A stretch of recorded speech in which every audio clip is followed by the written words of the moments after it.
வணக்கம். இது TNPSC all notes அப்படிங்கிற சேனல். நம்ம இந்த வீடியோவில் 21/9/2024க்கான நடப்பு நிகழ்வுகளை பார்க்கலாம். முதலாவதாக சென்னை உயர்நீதிமன்றத்தோட 5 கூடுதல் நீதிபதிகளை நிரந்தர நீதிபதிகளாக குடியரசுத் தலைவர் நியமிச்சிருக்கதா மத்திய சட்டம் மற்றும் நீதித்துறை பிரிவு தெரிவித்திருக்கு.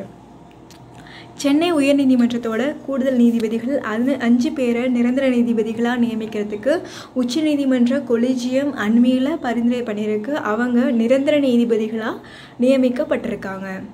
அடுத்தது, இலங்கையோட அடுத்த அதிபரை தேர்ந்தெடுக்கிறதுக்கான தேர்தல் சனிக்கிழமை செப்டம்பர் 21 நடைபெறுது. அதிபர் தேர்தலில் இப்போ இருக்கிற அதிபர் ரணில் விக்ரமசிங்கே சுயேட்சை வேட்பாளராக போட்டி போடுறாரு. அவர் உள்பட இதுவரைக்கும் இல்லாத அளவுக்கு 38 வேட்பாளர்கள் போட்டியிடுகின்ற இந்த தேர்தலில் அதிபர் தேர்தலில் வாக்களிக்கிறதுக்கு மட்டும் 1.7 கோடி பேர் பதிவு செஞ்சுருக்காங்க. 13,421 வாக்குச்சாவடிகளில் வாக்குப்பதிவு நடக்க இருக்கு. அடுத்தது, திருச்சி புதுக்கோட்டை மாவட்டங்களில் ஆப்ரேஷன் அகழி அப்படிங்கிற பேரில் அதிரடியாக சோதனை பண்ணியிருக்காங்க. பல கோடி ரூபாய் சொத்து ஆவணங்களை பறிமுதல் பண்ணியிருக்காங்க. திருச்சி புதுக்கோட்டை மாவட்டங்களில் தனிப்படை போலீஸார் மேற்கொண்ட ஆப்ரேஷன் அகழி அப்படிங்கிற ஒரு அதிரடி சோதனையில் பல கோடி ரூபாய் மதிப்பிலான சொத்து ஆவணங்கள் வெள்ளிக்கிழமை பறிமுதல் செய்யப்பட்டிருக்கு. திருச்சி புதுக்கோட்டை மாவட்டத்தை சேர்ந்த சரித்திர பதிவேடு குற்றவாளிகள் கட்ட பஞ்சாயத்து பண்ணி பொதுமக்களோட நிலங்களை அபகரித்து வரதா போலீஸாருக்கு தகவல் கொடுத்ததன் அடிப்படையில் இந்த ஆபரேஷன் அகழி அப்படிங்கிற சோதனை நடத்தப்பட்டிருக்கு. அடுத்தது, மாற்றுத்திறனாளி மாணவர்களுக்கு உதவித்தொகை 2 மடங்காக உயர்த்தியிருக்காங்க.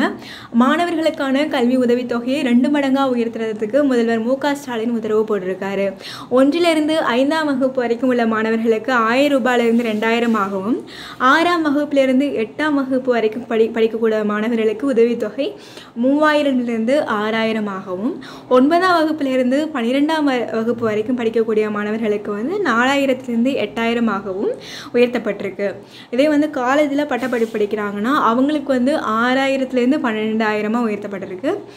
இதே தொழிற்கல்லூரிகளில் பட்டப்படிப்பு படிக்கிறாங்க அப்படிங்கும்போது 7000லேருந்து 14,000 இந்த உதவித்தொகை அதிகரிக்கப்பட்டிருக்கு. அடுத்த வீடியோவில் சந்திக்கலாம். நன்றி. இந்த வீடியோக்கான டிஸ்கிரிப்ஷன் லிங்க்கில் கொடுக்குறேன், போயிட்டு செக் பண்ணி பாருங்கள். இந்த பேஜ் ஓப்பன் ஆகும். நன்றி.